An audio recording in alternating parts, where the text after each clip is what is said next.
Hey everyone, as you can see, I'm at Aria Resort and Casino. I'm currently on the wait list for 1-3 no limit hold'em. There's a $500 max buy-in and I plan to buy in for $500. Hope you guys enjoy and here we go.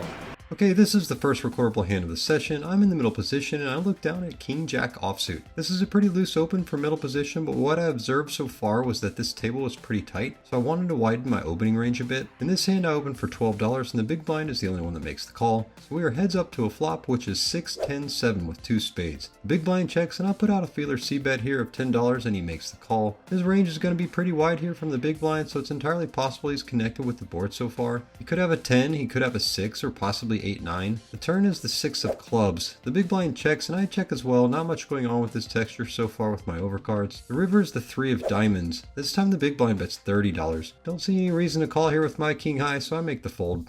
Okay, in this hand I'm in the cutoff position and I look down at pocket sixes. There's a $6 under the gun straddle on and it folds to the hijack who bets $16. I make the call, hope to do some set mining here. The button calls, the small blind calls, and the under the gun calls. Holy smokes, so much for the lack of action. We are 5 ways to a flop, which is Jack, Jack, 9 rainbow. Small blind checks, the under the gun checks, and it ends up checking around. The turn is the ace of diamonds. This is a very wet board and would be very surprised if nobody had anything. The small blind checks and yet the action checks around again. Well, there was a lot of action pre-flop, not so much post-flop. But the way this board is looking, there's no way my pair of sixes is going to hold up. The river is the queen of spades. This time the small blind bets $25. The under the gun calls the $25 and the hijack raises to $80. Yep, I'm out of this one for sure, so I make the fold. The button folds as well. Small blind ends up thinking about this one for a bit and folds, and the under the gun thinks probably for a solid minute and ends up folding, so the hijack takes this one down. In this hand I'm in the big blind and I look down at ace-9 offsuit.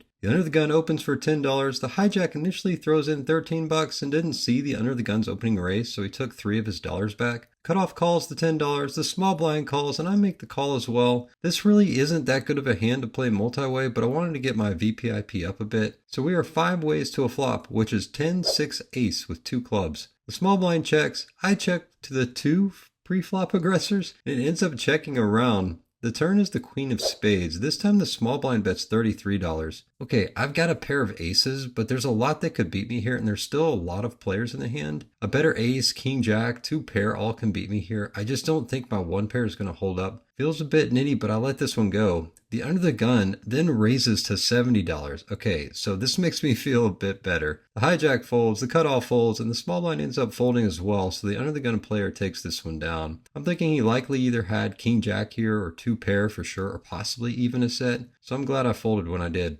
Okay, in this hand I'm in the big blind and I look down at 5-6 of clubs. Folds all the way around to the button, who limps. The small blind folds and I make the check here. The pot is a whopping $7 and the flop is king 5-2 with 2 spades. Alright, I hit a bit of this board. I checked the pre-flop aggressor and he bets $10. Although that king could be within the button's range, I float to see if I can improve on the turn. The turn is the ace of diamonds.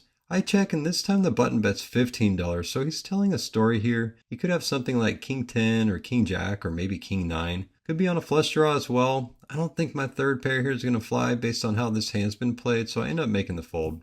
Okay, buckle up for this hand, folks. I'm under the gun and I look down at pocket kings. Oh yeah. I open for $12. The middle position player makes the call and it folds around to the small blind who puts in a 3-bet squeeze to $45. Yes, sir, we're in for a ride now. I don't want the middle position player hanging around, so I 4-bet to $110. Middle position player quickly gets out of the way and the small blind makes the call. Alright, so he didn't 5-bet jam, so I'm fairly certain he doesn't have aces here. I'm thinking it's more likely he has either jacks or queens. Don't think he's got ace-king because of my king blockers here. So we are heads up to a flop, which is 8-2-4 with 2 clubs. Small blind checks, and given the size of the pot and near certainty he's got an overpair, I think it makes the most sense to go ahead and jam here. So that's what I do. I jam for $277 effective, and he makes the call. The turn is the jack of spades, and the river is the king of spades. I show my kings, and he shows pocket queens. Heck yeah. So I take this massive pot of nearly $800 down. I will take it. Okay, in this hand I'm in the hijack position and I look down at queen 10 offsuit. The action folded to me and I would typically fold this hand as well, but I'm in a late position and think this is an okay hand to open from time to time and in this position. So I decide to raise to $12. The button calls and the small blind and big blind get out of the way. So we are heads up to a flop, which is 8 king queen rainbow. I check as I'm out of position and the button bets $20. I've got a piece of this board, so I decide to float a street and make the call. The turn is the ace of clubs. I check and this time the button bets $50, which is about 75% of the pot. That bet sizing is indicating that he may be going for some value here. That king is definitely in the button's range. Pocket eights are also in his range. He could have been trying to steal the pot on the flop with an ace and then hit that ace on the turn. So I don't think I'm going to be good here and I end up folding. Probably shouldn't have put myself in this situation to begin with, but was changing things up a bit. In this hand I'm in the big blind and I look down at ace-8 offsuit. Folds around to the hijack who raises to $11. The small blind makes the call and I make the call as well. So we are 3 ways to a flop, which is 7-5-4 with 2 diamonds. The small blind checks, I check to the aggressor, and the hijack checks as well. The turn is the ace of hearts. Small blind checks, I check as an ace is definitely in the hijack's range, but the hijack checks again. Okay, so I know I'm good at this point. The river is the ace of spades. I'm definitely good now. The small blind checks and I put out a bet of $20 and both the hijack and small blind fold. Guess it didn't really matter if I bet on the turn. Seems likely they would have both folded to a bet anyway. Small pot, but glad to take it down.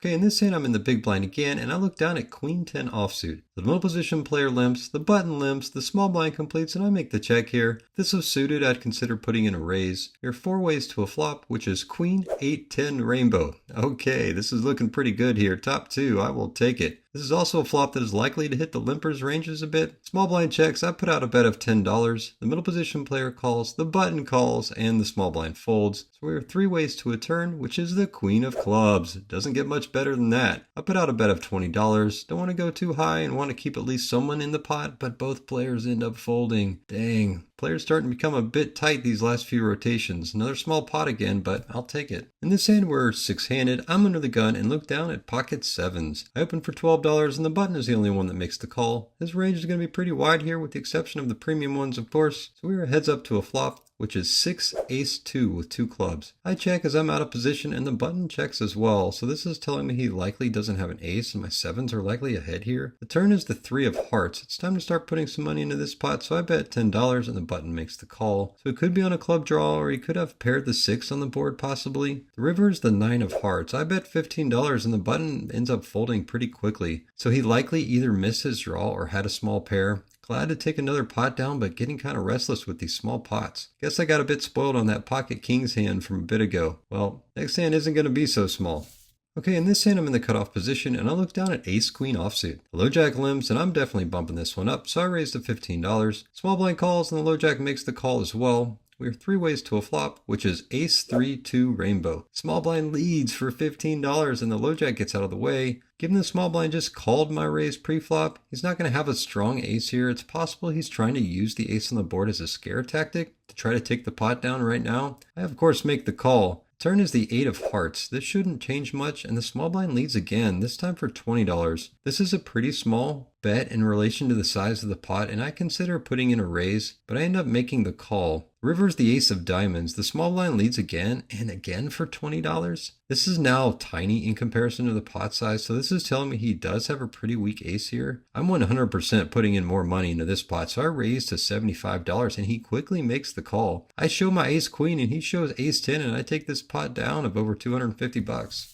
Okay folks, this one's a doozy. There's a $6 under the gun straddle on. The straddler is new to the table, so I don't have any information on this guy at all. I'm in the hijack position and I'll look down at ace-king offsuit. I open for $20 and it folds around to the under the gun who makes the call. I think generally he's going to have anything from pocket jacks and down to suited connectors to a couple of Broadway cards. We're heads up to a flop, which is ace-6-7 with 2 clubs. Alright, I've got top and should be in pretty good shape here. The under the gun checks and I put out a half pot C bet of $20 and the under the gun goes in the tank for about 30 seconds here. He ends up raising to $75. This was a pretty confusing move and at this point I'm thinking he could either have a set of 6s or 7s or maybe he's on a club or straight draw. He could have a worse ace than myself as well. I end up making the call here and plan to proceed cautiously. The pot is nearly $200 and the turn is the queen of spades. The under the gun takes his time and finally puts out a bet of $225, which is about 1.2 times the size of the pot. This definitely puts me in a pickle and I think about this for a while. In general, most people in low stakes poker don't bluff and play pretty straight up. He's not giving off any tells at this point, and I think for sure he must have something better than just top pair here. So after a bit, I end up folding. Had this bet been about half pot, I probably would have called. I asked him after the session what he had, and he said he had ace-6, so I'm glad I folded this one. It was a tough one to lay down, but glad I did. In this hand, I'm in the big blind, and I look down at, yep, ace-king offsuit once again. I will take it. Folds around to the button, who raises to $7. Okay. The pot's going to be a little bit more than that after I put some chips in, so I raise to $21, and the button makes the call. Heads up to a flop, which is 10-4-10 with 2 spades. I check as I'm out of position, and the button checks as well. The turn is the king of diamonds. Alright. I put in a bet of $25, and the button couldn't fold quick enough. Dang, seems like this session either has big pots or small pots, nothing really in between, but, at least I got something here. Okay folks, this one's got a twist at the end. I'm in middle position, I'll look down at pocket 8s. I open for $12 and it folds to the small blind who makes the call, and this is the same person that had the 2 pair when I had ace-king a couple hands ago. The big blind makes the call as well, so we are 3 ways to a flop, which is queen 10-10 rainbow. Small blind checks, the big blind checks, and I check here as well. Possible one of the blinds has connected with this board and was just checking to the aggressor. The turn is the 2 of spades. Both the small blind and big blind check again, and now I'm thinking they haven't connected at all, so I put out a bet of $20. The small blind makes the call and the big blind folds. The river is the 10 of spades, so I boat up here. Small blind checks, and something was setting off alarm bells in my head at this point. Why did the small blind call my bet on the turn when the 2 of spades came out there? Wasn't on a flush draw, could have been on a straight draw. He could be slow playing a monster, I don't know, it just didn't seem right. So I check here as well, and he turns over the ace-10 for the quads. Boy, am I glad I checked. This guy keeps flopping hands when I've connected as well, starting to tilt me a bit here.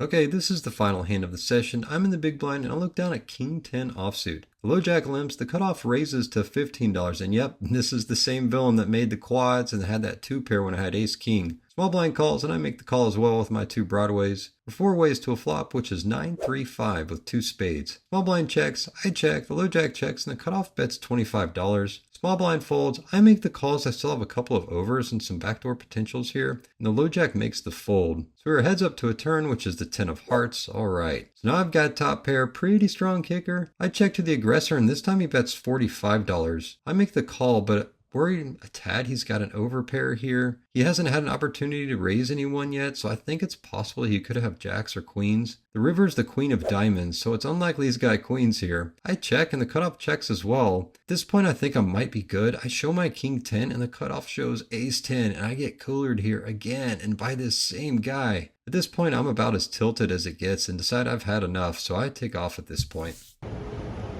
All right, finished that session at Aria.